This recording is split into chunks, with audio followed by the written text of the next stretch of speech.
Hey everybody, welcome to part 7 in our series on making a custom ribbon in Microsoft Access. So far in this series we've talked about buttons and labels. So today we're going to talk about drop-down boxes and edit boxes. Edit boxes are the ribbon's equivalent to a text box on a form. We're also going to discuss how to dynamically load data to the ribbon and figure out what the user selected in the ribbon, which item they selected in a drop-down box or what they typed in an edit box. Working with the ribbon to me feels a bit backwards because there's no VBA we can use that allow us to ask the ribbon what did the user select in this drop-down box. Instead we have to wait for the ribbon to give us an opportunity to interact with it. In other words, we have to, for a drop-down box for instance, we have to wait for the onAction event to fire. And at that point then the ribbon passes to us the ID of the control that fired the event, and then the selected item and the selected index. So at that point we can capture what the user selected, and we have to store it for later use. So we have a lot of little bits of code that interact with one another. So let's go ahead and get started. Let's take a look at our ribbon that I've modified and see what we're going to be working with today. I've already built this, so I have added to our custom home tab. I've added a new group called Pick a Report. And I have a drop-down box over here. I have a start and end date, and the idea here is that the user would select which report they want to see, and we're just going to pretend that these reports have a query behind them and that there's some sort of date range they need to provide. So what's the first date we want to see data from, and what's the ending date, and you want to see data in between the two dates. And notice right now that the preview report button is not enabled. I wanted to prevent the users from clicking that button until they have at least selected a report. So here I've got 2 reports loaded, and these are coming from a table, so it's not hard-coded. We're going to read a database to get these entries. Once we select a report, you can see the preview report button enables itself. I'm going to just change, let's say that to March, and we've chosen complicated reports. So let's take a look. That pops up a report.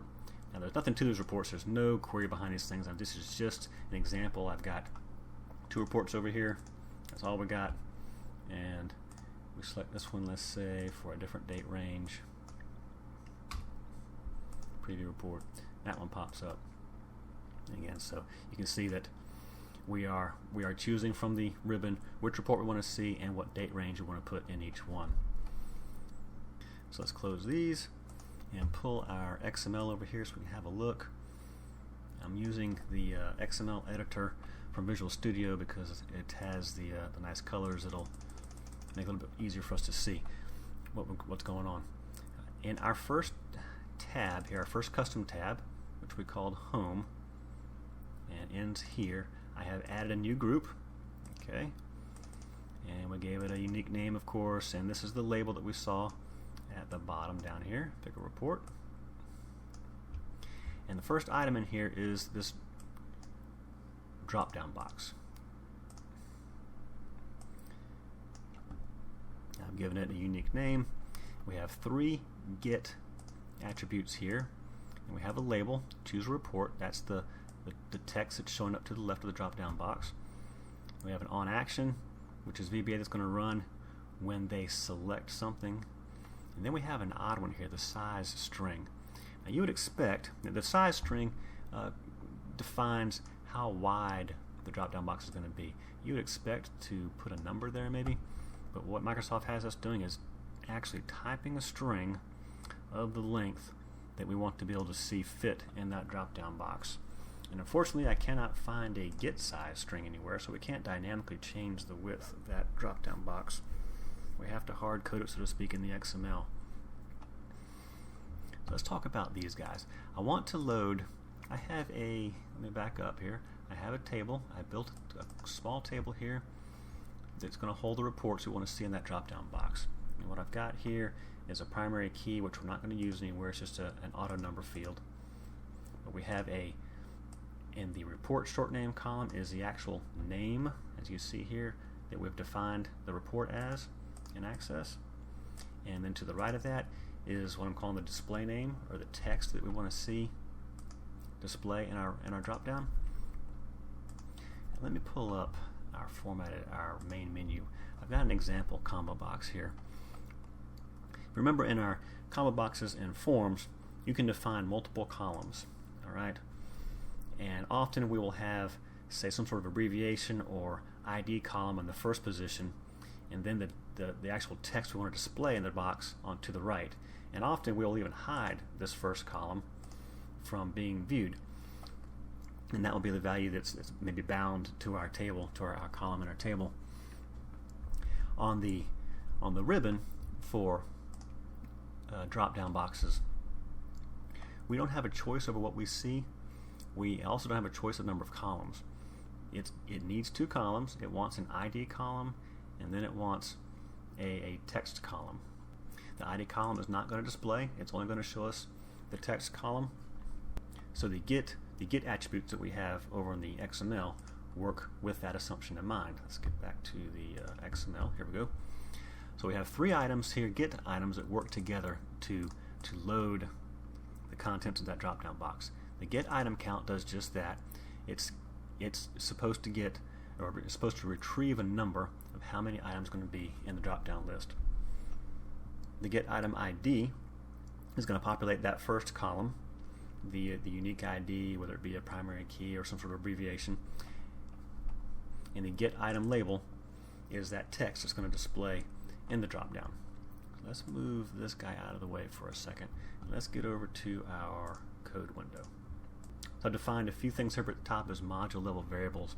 I have a record set here we're going to be with. That's the record set that's going to come back from our report table, and we're going to use that to load into our combo box. Okay, so let's head on down to our code for this, the get report count. There is a predefined order that the ribbon is going to execute these things in. It's going to execute the get item count first, one time, and then it's going to execute the get item label followed by the get item ID, however many number of times we've given it in the item count. Okay, so in our case, it's going to run through twice. We have two rows in the drop-down box. It's going to execute get item label, get item ID, and it's going to do it again, get item label, get item ID, and then it's going to stop.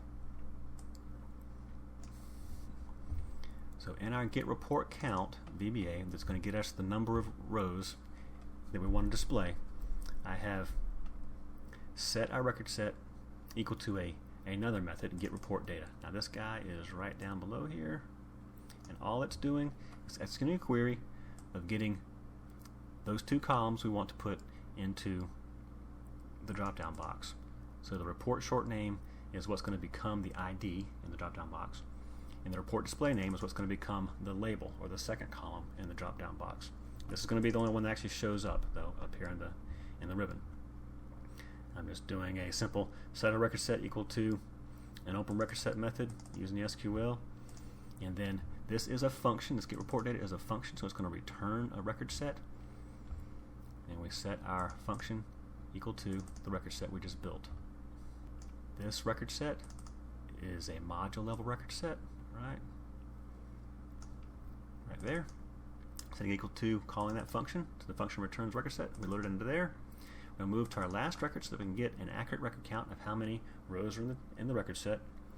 After we've got that, we're going to store it in this count value, which is going to be returned to the ribbon. And then we're going to go back to the first record in our record set after that. The next item that's going to fire from the ribbon is going to be this get item label, which is get report labels in our VBA. Now, what's happening here is we're going to run through each record or each row in a record set, and when we get to the end, we're going to close. And because we know what order these things are going to run in, we're able to control when we close our record set. So we know that report label is going to run before report IDs. So all we got to do here in report labels is test if we're at the end of the file yet, just to make sure we're not. And if we're not, we're returning this label value to the ribbon. We'll set it equal to whatever we've got on our record in report display name. The next thing that fires is the get item ID, which we have defined to call this get report IDs method. Again, it's going to return this ID value, So again, we're going to test whether it was in the file, and if we're not, we're going to set the report short name column to the ID. Now we know that report IDs or get item ID runs after get label, so this is the time we need to move to the next record or the next row in our record set. And then we loop around, and it's going to run this one again. We're going to get the next label, and it's going to run this one again, and we'll get the next ID. After each time we move to next, we want to test for into file at that point. If we've gotten into file, we can go ahead and close and then get rid of our memory. Set it equal to nothing. We should be pretty certain we're not going to run through a third time because we've already told the ribbon up here in get report count we'll only have 2 rows in this case. So it will stop for us. I do want to point out one more thing that you can do, or another way you can handle this. This index value from the get item label and get item ID, the ribbon passes this in to this method as the index item that it's requesting data for. So you could, if you wanted to, instead of relying on this looping structure, this very vague looping structure of moving from one row to the next, you could use this syntax here, rs.move, and take it directly to the index item that it's asking for, and then retrieve the data the same way. The only problem with this method is that we don't have a clear-cut way of knowing when we can close our record set. So we'd end up with this record set potentially staying open for the entire duration of our application being open. So I would not actually suggest using that one.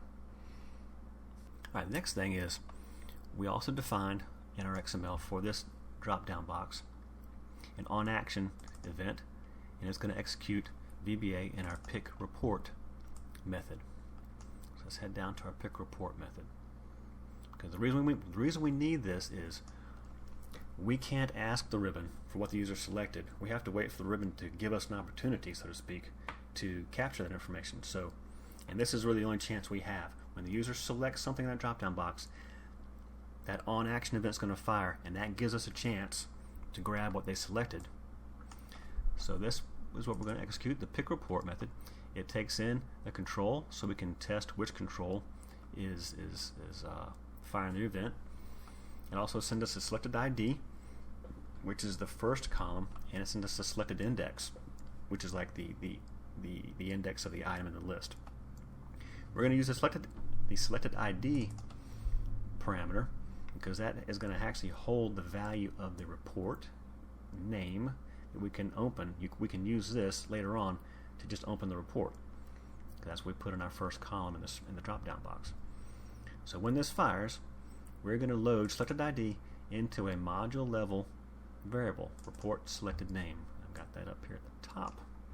Report selected name is a string. Also got 2 dates up here for the 2 dates, the begin and end date we're going to be using in a little while. So once that onAction event fires, we'll load our report name up here. We've got it saved for later use. And the next thing I want to do is invalidate the make report button. Okay, the make report button is this guy over here. Okay, and the reason I wanted to do that, that's how we made it enable itself in the beginning. When we first opened the database, it was not enabled. Okay, and when we made a selection up here, then it enabled itself. And the reason we were doing that was we wanted to try to prevent our users from trying to request a report when they haven't selected anything yet. And that's how we do that.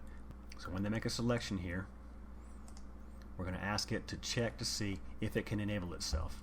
And the way we're going to do that is, and when we tell it to invalidate itself, let's take a look at the XML really fast. We haven't gotten there yet, but here's our button, our make report button. That's the ID, or make report. It's got to get enabled attribute over here. And we're going to call the same control enabled VBA that we have set up in previous videos. We've just added to it for this video. So we'll run up there and find our get enabled. Here it is, our control enabled.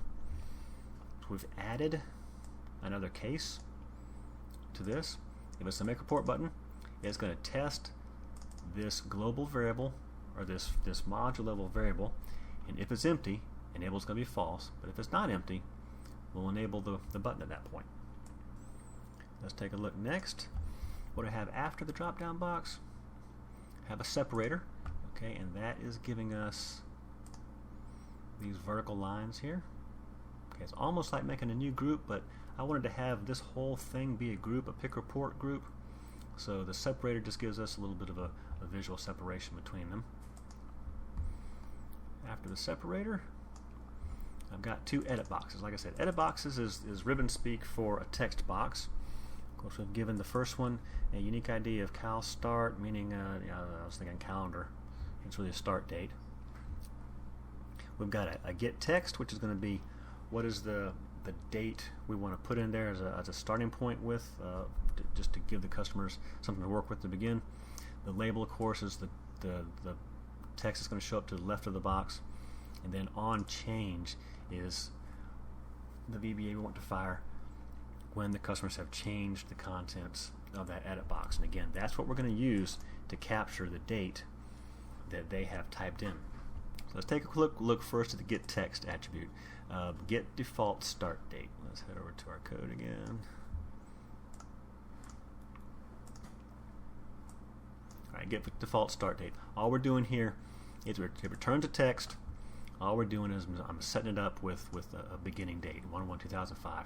At the same time, I'm going to move that same value into my module level begin date, so that's never empty. And we have, you can see here underneath that the get default end date is the same thing for the next edit box. The next edit box is the end date, so there's really no point for us to talk about both of these boxes, but you can see here it's the same thing happening here. Let's bring our XML back over real fast.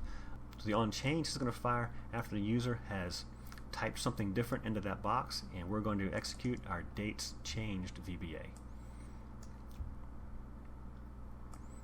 This is our dates change method. It takes a control from the ribbon, so we know which control the ribbon fire this event, and it also takes as input text, a string value, so we know what was typed into the text box. So here we have a select case again. We're going to test the ID of the control, so we know whether we're dealing with the begin date or the end date. Cal start at our begin date. We want to verify that we're actually getting a date here. One of the uncool things about this is, notice I'm putting my cursor in here while I'm not getting the date picker to pop up. And the reason for that, the way this works in Access is, in order to get that date picker to pop up, you need to have bound your text box to a date column in a table. And since we can't bind these to a date column, we can't get the date picker to pop up. So because of that, we need to validate we're actually getting a date. So I'm going to test this text with the isDate function, and if it's true, we'll go ahead and pass it on to our module level begin date variable. If it's not, I'm going to pop up a message right then, a message box, and say you didn't type in a valid date. Fix it. Do the same thing here for the end date. All right. Let's pull our XML back over. Got another separator, and after that is the button. This is the button that requests the report. Okay, we've given it an ID of make report. Label is a preview report that's next beneath it. I've given it a built-in image. We've already talked about the get enabled. All that's left here is the on action event. And we're going to execute ribbon open report method. Let's take a look at that real fast. So here's our rib open report method. Like I said before, we have to kind of wait for the ribbon to tell us when we can interact with it. You know, what I'd love to be able to do in this button push is ask the ribbon what's in the report name, drop down box, and what are the two dates. But again, we couldn't do that, if I remember correctly. We have to wait for the ribbon to let us interact with it. So that's why prior to us having gotten here, we've already loaded these values into these module level variables. Now I'm not testing which control is firing, because at this point I only have one control that's calling it. Now if we had multiple controls calling it, we would want to have a select case in here so we could test which ID, which button was firing here. Again, I want to go through a whole bunch of data validation before we try to open this report. Make sure we're getting dates. Okay, this is the same code we had above. Make sure that that date really is a date. Same thing here. And just one last time, make sure that they really have selected something. One of the things to be careful of, I'm using ordinary variables here, And when you have a runtime error, these things sometimes get wiped out. So that's one good reason to test to make sure that you still have data in them. So if we pass all those tests, then we're just going to use the do command open report method. The report selected name, that's of course what we loaded from the drop-down box. That was the leftmost or the first column in the drop-down box, one we couldn't see. I'm using a preview here, and then I have a whole bunch of unused variables. This last variable or parameter is open arguments. I'm going to talk about this really quick. So we're telling it which report to open, but I also wanted to pass it the begin and end date. And my assumption being that the begin and end date would be used in a query to help filter the data that would go into the reports. Now let me head back over to the reports real fast. Now these reports aren't actually executing a sort of query. All they are doing is they have two labels on them. I have a label for each report's title, so we can make sure that we can distinguish between the two. And I have a label down below where I'm putting those two dates. Okay, let's take a look at the code for one of these reports. There's report 1. I'm using the report open event to grab those open arguments. Okay, I've loaded two dates in there, and let's go back and take a look at what I've done. I've loaded the begin date, and I put the vertical pipe and a second date there. So I'm building pretty much a string that needs to be parsed. You can only pass one open argument to a report, and I needed to pass two dates. So we're going to split this guy. If the open argument is not null, we're going to split it using the pipe, and then we can get to these guys one at a time here with an index. The first one's the beginning date, and the second one's the end date. Alright, I'm going to format these dates into this format, and I'm going to load them into the caption of that label. Begin date, space, to, space, end data. That's all we're doing there. Alright. So that's what this is here at the end. And that's it. Select, change date, get the report, and there you go. So there you go. A lot more code this time. We had a lot more pieces of code interacting with one another in order to get data into the ribbon and then get it back out again. So a little more complicated situation than we've had in some of the other videos in this series. I want to talk about some other controls that we can use in the ribbon as well, but I'm not going to do those in a video. I think instead I'm going to make a blog entry on my website. I'll put a link to the website and the blog entry in the description down below. Also, I'll have a link to the code listing, the XML and the VBA, in the description down below. Hopefully you got something out of this, and we'll see you next time.